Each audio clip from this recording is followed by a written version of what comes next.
This video will cover blood pressure, taking blood pressure via the one-step method.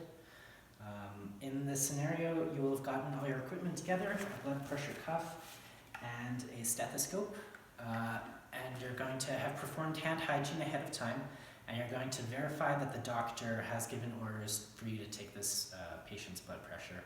You're going to make sure that you have privacy. You're going to introduce yourself to the patient and identify them via two methods.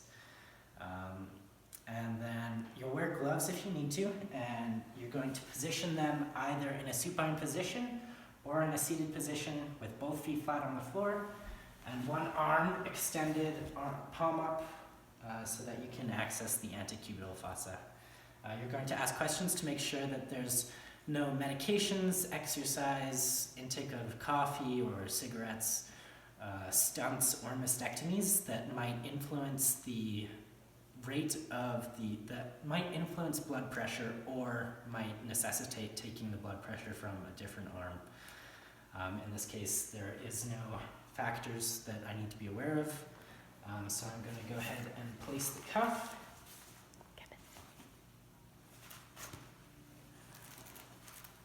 And so what you want to do is you'll want to put the cuff above the artery that you're going to use for the blood pressure. You're going to palpate the artery. So I'm going to use the brachial artery, which is right here. And then I'm going to take an alcohol wipe and I'm going to sanitize the earpieces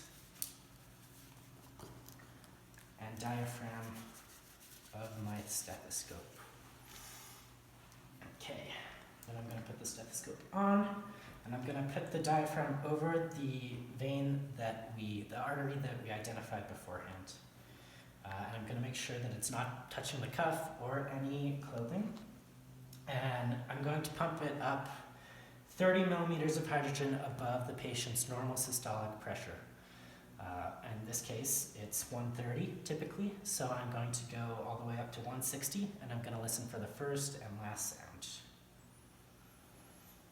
So I tighten it so that air is not escaping, and pump it up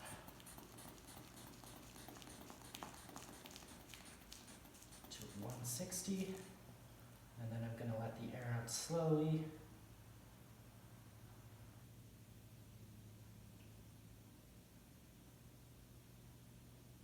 And the pulse showed up at about 130.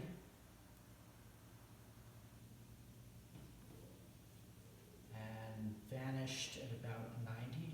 I'm going to let the needle go 10 more millimeters and then let the air out rapidly. In a normal situation, you would then wait 2 minutes to take the patient's pulse again and take it from the blood pressure again and then take it from the other arm if it's their first measurements. You're going to make sure the patient is comfortable, clean up, make sure they know how to use the call light.